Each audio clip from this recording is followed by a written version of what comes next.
maluya. Amen. Amen. Amen. Unya, sa diha nga maluya ka mga igsoon, di na ta makabaton sa gisaad. Amen. Praise God. Nga matod pa niya kay kinahanglan kinahanglan og pailog na kinahanglan kini og pailog.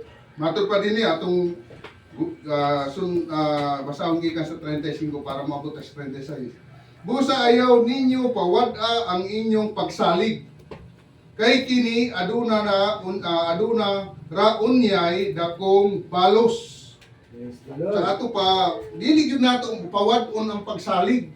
Amen. Pagsalig gyud ta. Kay kung wa tay pagsalig, wa gyud tay mahimo kung wa tay pagsalig. Salig ra gyud. Itugyan nato gyud sa Ginoo ang tanan. Ngaron kita makadawat og balos. Kay kamo nagkinahanglan og pailog. Pailog gyud ta, pailoban nato atong mga problema. Dili pinaagi sa problema, maluya ta, maghuna-huna na ta nga sige mo pangalaga, sige katis prayer to ami didto, simba to ami didto, evangelism na ami didto. Unya mao man hinuon ni nga kanunay tang nga problema. Unya mao na hinungdan noon nga naghuna-huna na ka nga mugintang sa Ginoo. Everybody say praise the Lord. Praise the Lord. Diha nga mugintang naka praise God sa presensya sa Dios, ang Dios di malipay sa atong kinabuhi. Kay matod pa niya dinhi, Amen. Hallelujah. apan kung ang akong tao nga matarong nagkinabuhi pinaagi sa pagtuo. Matarong mangyuta sa atubangan sa Dios. Kunya tungod sa atong pagtuo, kung unsay atong mga problema tungod sa atong pagtuo sa atong Dios, gipaabot nato dito sa atubangan sa Dios ang atong mga problema. Amen. Tungod kay doon naman tayo pagtuo. Amen. Amen. Kaya kung wala tayo pagtuo, di gyud nato nga himuon nga Ginoo, tabangi ko sa akong mga problema, di gyud na nimo mabuhat. Apan tungod sa imong pagsalig ug tungod sa imong pagtuo, ang imong mga problema ihatag nimo sa Dios. Amen. Praise God.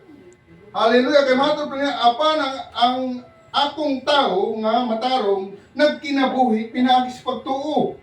O kung siya musibog man ugaling kaniya walay kalipay ang akong kalag. Amen. Praise God. Sa ato pa, sa diha nga madala ka sa unos sa mga problema, kunya di na ka mga lagat kay ang imong hunahuna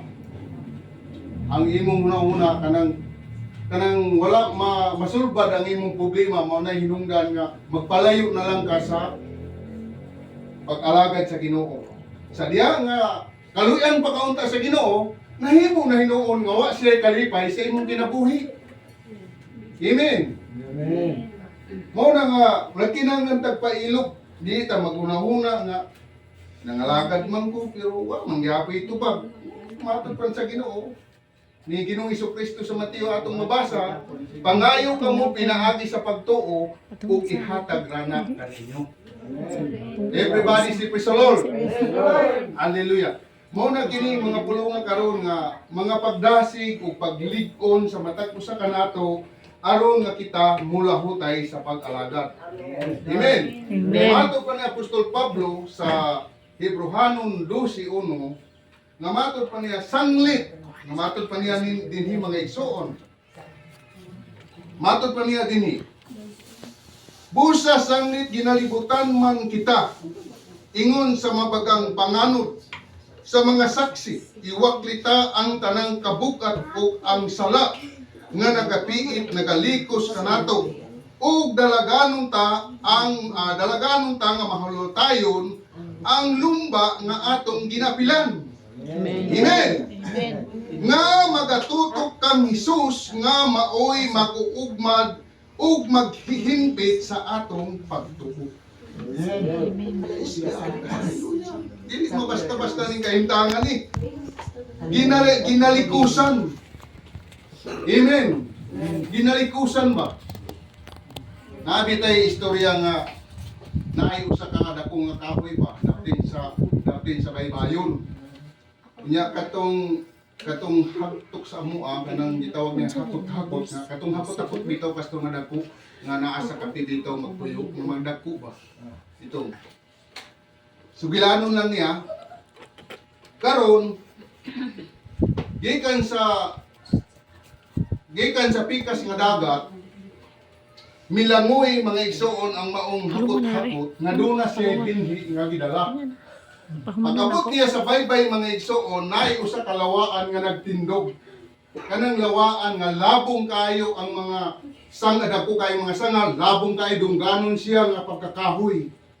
Inen. Naabdan og gabi ang maong hakot-hakot misaka siya sa maong kahoy ug nagpahimutan dito sa sanga. Unya karon naghangyo ang hakot-hakot nga pwede ko matulog dinhi sa imong sanga. Unya kay ang kahoy nga lawaan matarong man siya. Gitagutan niya sa katulog diya sa sanga. Unya naghangyo na pud ang hakot-hakot nga pwede nako ibutang dinhi ang binhi nga akong gidala. Sa diha nga motubo kini kanang murag lipat siya ba? Kung motubo na gani kining binhi nga akong gidala, mahimo kang dungganon sa tanang kahoy. Ang tanan langgam sa kasagpan o sa silangan, diha nimo mubatog kay makita nila ang nindot nimong mga bunga. Everybody say praise the Lord. Praise the Lord. Kanang binhi ana mga igsoon, binhi na sa kahoy nga baliti. Ang iyang gidala. Praise God. Gibilin niya diya sa sanga sa maong kahoy ug miabot ang pipila ka mga bulan ug tuig mighitid ang maong binhi. Og inanay mga igsoon, praise God, hallelujah, mitubo ang iyang gamot. Amen. Amen. Sa diha nga milikos ka mga igsoon ang iyang gamot